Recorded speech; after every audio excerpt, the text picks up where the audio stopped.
السلام علیکم ورحمۃ اللہ وبرکاتہ۔ ہمارے معاشرے کی بے جا رسومات کی وجہ سے اکثر پیار کرنے والوں کی راہیں جدا ہونا پڑتی ہیں، حالانکہ زندگی دو پیار کرنے والوں نے گزارنی ہوتی ہے، نہ کہ معاشرے نے۔ یہ کہانی بھی ایسے ہی دو پیار کرنے والوں کی ہے۔ ماجدہ جب چھوٹی تھی تو باپ فوت ہو گیا۔ چچا چچی اسے اپنے گھر لے آئے۔ اس کی بیوہ ماں جوان تھی، وہ اپنے والدین کے گھر چلی گئی تو گاؤں میں رواج کے مطابق اس کی دوسری شادی کر دی گئی۔ یوں ماں اور بیٹی جدا ہو گئی۔ اب ماجدہ اپنے چچا اور چچی کے رحم و کرم پر زندگی کے دن گزارنے لگی۔ جب وہ 16 سال کی ہو گئی، خوب رنگ روپ نکالا۔ گاؤں میں اس کی خوبصورتی کا چرچا ہونے لگا۔ شمشیر گاؤں کے زمیندار کا بیٹا تھا، وہ بھی ایک خوبرو نوجوان تھا۔ میٹرک کے بعد کالج میں تعلیم حاصل کرنے شہر چلا گیا۔ جب چھٹیوں میں گھر آیا تو اکثر کھیتوں میں سیر کو نکلتا، تب ماجدہ بھی کھیتوں میں کام کرنے جاتی۔ وہ ماجدہ کو کن اکھیوں سے دیکھتا جن میں پسندیدگی کے جذبات ہوتے۔ جب کبھی شمشیر کا سامنا ہوتا وہ شرما جاتی۔ دونوں بچپن میں ساتھ کھیلے تھے لیکن اب بات نہ کرتے تھے۔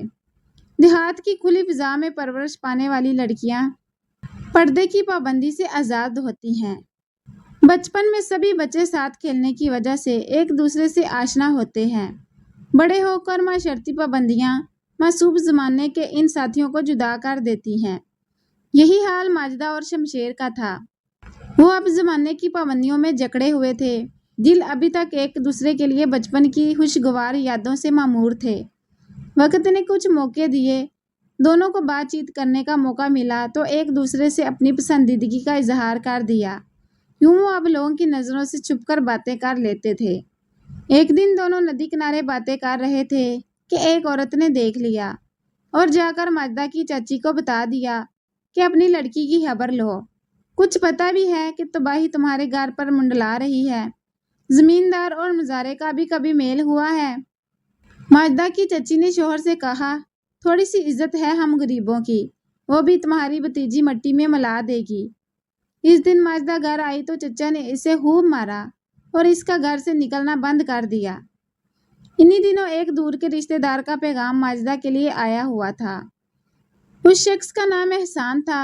احسان ماجدہ سے عمر میں کافی بڑا تھا، محنتی آدمی تھا، اپنی محنت سے ٹھیکیدار بن گیا۔ اس کی بیوی مر چکی تھی، 2 بیٹے تھے۔ اس کی خوشحالی دیکھ کر ماجدہ کے چچا نے یہ رشتہ فوراً منظور کر لیا اور جھٹ پٹ بھتیجی کی شادی احسان سے کر دی۔ ماجدہ کو سوچنے سمجھنے کا موقع بھی نہ دیا گیا۔ اس کے سارے خواب چکنا چور ہو گئے۔ وہ روتی سسکتی اپنے شوہر کے ساتھ چلی گئی۔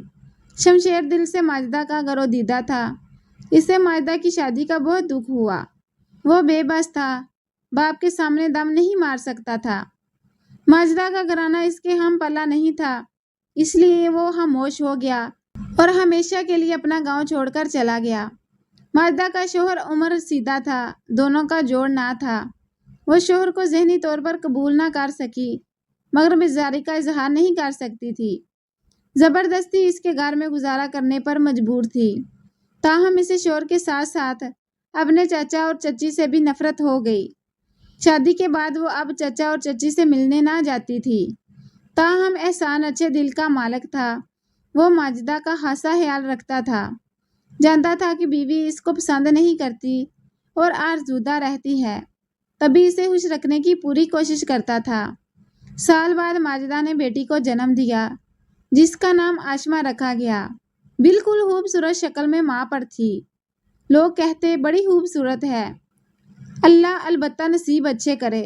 مجھے پا کر ماجدہ یعنی میری ماں اپنے غم بھلانے لگی، وہ مجھ سے دل بہلانے کی کوشش کرتی۔ 4 سال وہ 2 اور بچوں کو جنم دیا۔ اب وہ 5 بچوں کی ماں تھی کہ ستیلے بیٹے بھی پہلے سے موجود تھے۔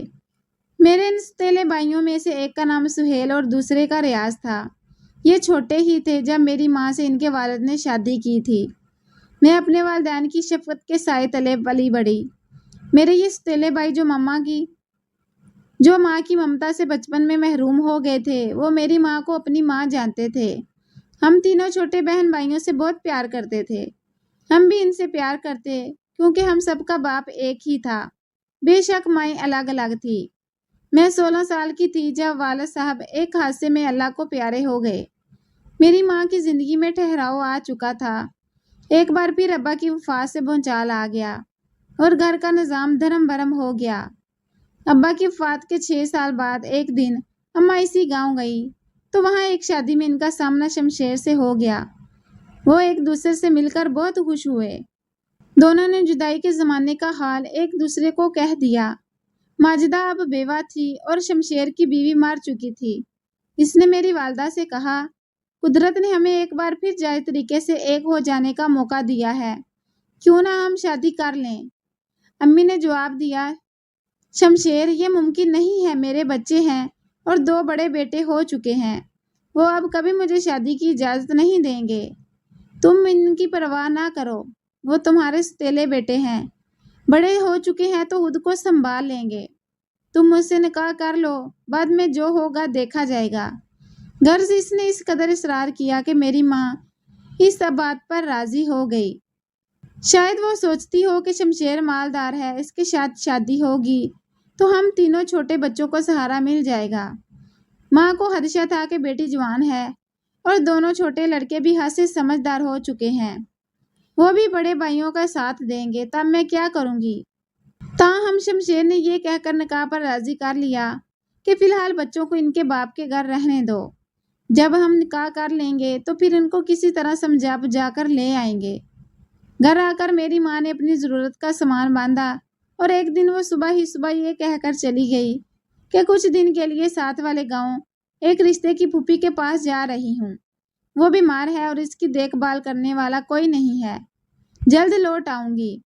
پہلے میری کچھ سمجھ میں نہ آیا، جب غور کیا تو سمجھ گئی کہ ماں نے کچھ دیر شمشیر کے ساتھ باتیں کی تھی۔ ایک آدھ جملہ میرے کان میں بھی پڑا تھا۔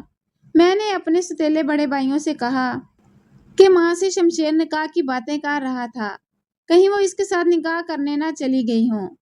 وہ سکتے میں آ گئے، سوچ بھی نہ سکتے تھے جس عورت کو ماں کا درجہ دیتے تھے وہ ایسا کام کرے گی۔ میں ابھی والد کے صدمے کو نہ بھولی تھی، یہ صدمہ میرے لیے جان کا تھا۔ بڑے بھائی نے سن گن لی تو وہ بھی صدمے سے نڈال ہو گئے۔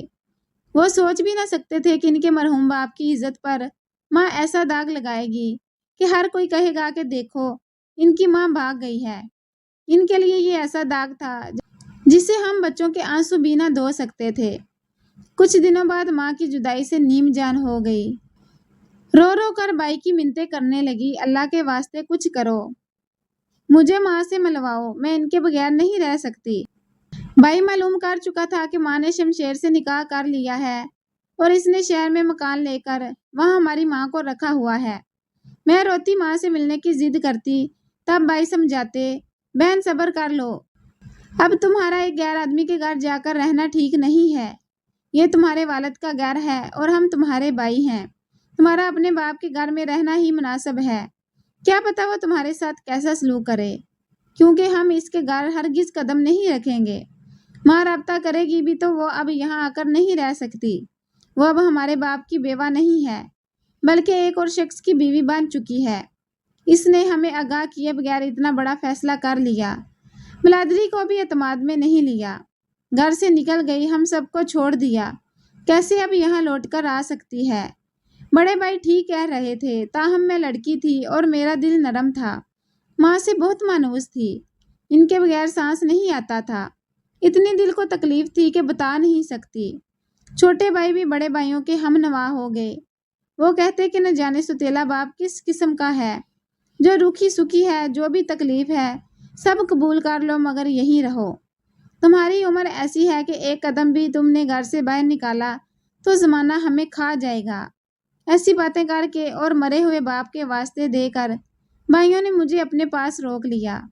جب خود بھی ٹھنڈے دل سے ماں کے اس اقدام پر غور کرتی، غصہ آتا تھا، ماں سے دل برداشتہ ہوتی تھی، اپنے چھوٹے بھائیوں کا بھی غم تھا جو مجھ سے زیادہ مضطرب تھے، ماں نے ان کے دلوں کا سکون لوٹ لیا تھا، اب ہم تینوں ستیلے بھائیوں کی مرضی پر چلنے پر مجبور تھے، وہی ہمارے بڑے اور کرتا دھرتا تھے اور ہم ان کی ملکیت تھے۔ بڑے بھائیوں کی رشتہ داروں نے شادیاں کرا دی، بھابیاں آ گئی تو میں اور میرے دونوں چھوٹے بھائی گویا ان کے نوکر اور ملازم بن کر رہ گئے۔ پہلے بھائی اسکول جاتے تھے، بھابھیوں کے آنے کے بعد ان کا اسکول جانا بھی بند ہو گیا۔ میں دل تھام کر رہ گئی۔ اب میرے بھائی سارا دن گھر کے کاموں میں لگے رہتے، باہر کے کام بھی کرتے، سودا سلف لاتے، باقی وقت آوارہ پھرتے۔ وہ زندگی کی خوشیوں سے بہت دور ہو چکے تھے۔ ادھر میرا حال بھی بھابھیوں نے برا کر دیا تھا۔ سارا دن گھر کے کام کرواتی۔ جب ان کے یہاں بچے ہو گئے تو ان بچوں کو بھی میں اٹھاتی، نہلاتی، کھلاتی پلاتی۔ بڑے بھائی بیویوں کو کچھ نہ کہتے کہ یہ تھک جاتی ہے، اس کو بھی آرام کرنے دیا کرو۔ ایک دن ایسا آیا کہ میرے کپڑے چیتھڑوں جیسے ہو گئے، ننگے پاؤں صحن میں چلتی پھرتی اور بال سوکھے میل کچیل سے بھرے ہوتے۔ میرے چھوٹے بھائیوں کی حالت بھی ایسی ہو گئی کہ ان کے چہرے دیکھ کر ترس آتا تھا۔ ذرا سی غلطی پر بھابیاں شکایت کرتی اور بھائیوں سے خوب مار پٹواتی تھی۔ ایک ماں کے موجود نہ ہونے سے ڈانٹ پھٹکار ہمارا مقدر بن گئی۔ ہم یہ ظلم و ستم سہتے اور ماں کو برا بھلا کہتے جو زندہ تھی پر ہمارے لیے جیتے جی مار چکی تھی۔ انتہائی اذیت میں 5 سال گزرے۔ ایک دن جب کہ دونوں بڑے بھائی اپنی بیویوں کو لے کر کسی گاؤں شادی میں گئے تھے، میں اکیلی اداس بیٹھی تھی۔ چھوٹے بھائی سو رہے تھے۔ دوپہر کا وقت تھا کہ دروازے پر دستک ہوئی۔ میں نے دروازہ کھولا تو سامنے ماں کھڑی تھی۔ وہ مجھے گلے لگانے کے لیے والہانہ آگے بڑھی تو میں پیچھے ہٹ گئی۔ تب وہ ہاتھ جوڑ کر بولی، بیٹی میری بات سن لے، ایک بار بات سن لے۔